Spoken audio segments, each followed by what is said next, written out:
ప్రభుత్వం వచ్చినప్పటి నుంచి అందులోన ఇన్ఛార్జ్ పదవిని జేబీ శ్రీనివాస్కి ఇచ్చినప్పటి నుంచి అరాచకాల మీద అరాచకాలే, కాపుల మీద యాదవుల మీద తీసుకున్నాడు. ఎందుకో మళ్ళీ అర్థం కాలే జేబీ శ్రీనివాస్. అది కాకుండా వాసు యాదవ్ మీ ఇంటి దగ్గరకు వచ్చినాడా? ఇంటి దగ్గరకు వస్తే సీసీ ఫుటేజ్ చూపించు. ఏం పోతాంది నీకు జేబీ శ్రీనివాస్, ఏం పోతాందని? ఇకపోతే సుగుణమ్మ ఎమ్మెల్యేగా ఉండింది, వెంకటరమణ ఎమ్మెల్యేగా ఉన్నారు, ఇంకపోతే కరుణాకర్ రెడ్డి గారు ఎమ్మెల్యేగా ఉన్నారు. ఎప్పుడు యాదవుల మీద వీళ్ళు దూషించలేదు, యాదవులంటే ప్రేమగా ఉన్నారు. ఇప్పుడు జేబీ శ్రీనివాస్కి ఎందుకనో యాదవుల మీద ఇంత ఇచ్చేస్తున్నారు. అది పోయి యాదవులను ఏమన్నాడో తెలుసా జేబీ శ్రీనివాస్? గొల్లనా కొడక అన్నావు. నువ్వు యాదవులకు క్షమాపణ చెప్పాలి, లేకపోతే నేను నిరాహార దీక్ష కూర్చుంటా. నువ్వు గొల్లనా కొడక అని ఎలా అంటావు? ఒక యాదవ బిడ్డను పోయి ఎలా అంటావు? జేబీ శ్రీనివాస్, నువ్వు యాదవులకు క్షమాపణ చెప్పాలా అంతే. నేను చెప్పేది అదేను. ఒక తల్లి ఆవేదన ఎలా ఉంది, ఏడుస్తా ఉంది ఆ తల్లి ఆవేదన కూడా నీకు కనిపించలేదా? ఒక తల్లికే కదా నువ్వు పుట్టినావు జేబీ శ్రీనివాస్, నీకెందుకు ఆవేదన కనిపించలేదు అని నేను అడుగుతున్నాను. తగ్గించు, పిల్లి పాలు తాగుతాది అనేసి ఇజ్జయాకు, తగ్గించి ఉండమని నిన్ను వేడుకుంటున్నాను జేబీ శ్రీనివాస్. ఈరోజు 5 రోజులుగా జరుగుతున్నటువంటి పరిణామాలు, ఈ కూటమి ప్రభుత్వం చేస్తున్నటువంటి అరాచకాలు అంతా ఇంత లేవు. కేవలం ఒక యాదవ్లోనే టార్గెట్ చేసుకొని ఒక అమాయకుడు, ఒక ఎడ్యుకేటెడ్ పర్సన్ అయినటువంటి వాసు యాదవ్ మీద ఈరోజు ఇలా మర్డర్ కేసు పెట్టడము, అటెంప్ట్ మర్డర్ కేసు పెట్టడము చేయడం అనేది చాలా దారుణమైన విషయం. అసలు నిన్న ప్రెస్ మీట్ పెట్టి మన గంగంగుడి చైర్మన్ అయినటువంటి మక్కీ గారు ఒక చిన్న విషయం చెప్పినాడు. ఇక్కడ ఏదో రచ్చలు పెడతా అన్నామండి. యాదవులకి ఈరోజు రచ్చలు స్టార్ట్ చేసేసి ఈరోజు పునాది వేసేసారు నిన్నటితో. అతను ఏం చెప్పినాడు? వాసు అతను బల్జోళ్ళు యాదవులు ఐక్యంగా ఉండండి, మీరు మేలుకోనండి అని చెప్పినాడు.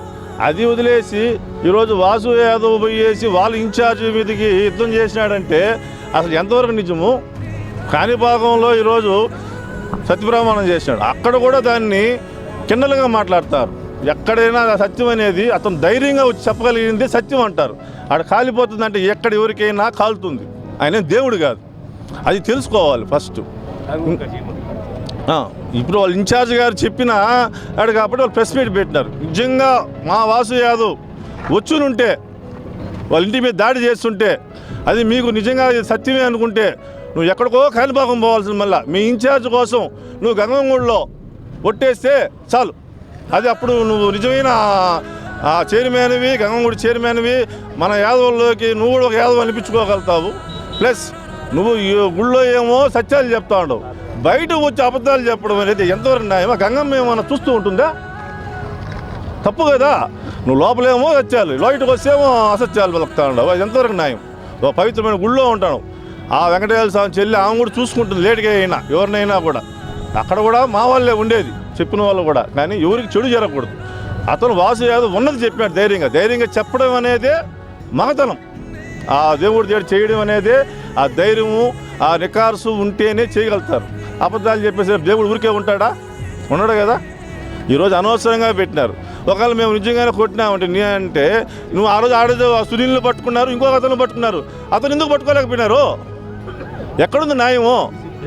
సీసీ ఫుట్ నిజంగా మీకు ఇది ఉంటే సీసీ ఫుటేజ్ బయట పెట్టండి. ఏ యాదవుడైనా తెచ్చి మాకు సీసీ ఫుటేజ్ కానీ చూపిస్తే బహిరంగంగా నేను రేపు ఇదే ప్రెస్ మీట్ పెట్టి నేను క్షమాపణ చెప్తాను మా వాసు యాదవ్ కోసం, నా భావార్థ కోసం. దీనికి మీకు సరేనా అని అడుగుతున్నాను. ఈరోజు కూటమి ప్రభుత్వం తిరుపతిలో ఎంత దిగజారిపోయింది అంటే అంత దిగజారిపోయింది. యాదవులపై కక్ష సాధింపు చర్యలకి దిగింది.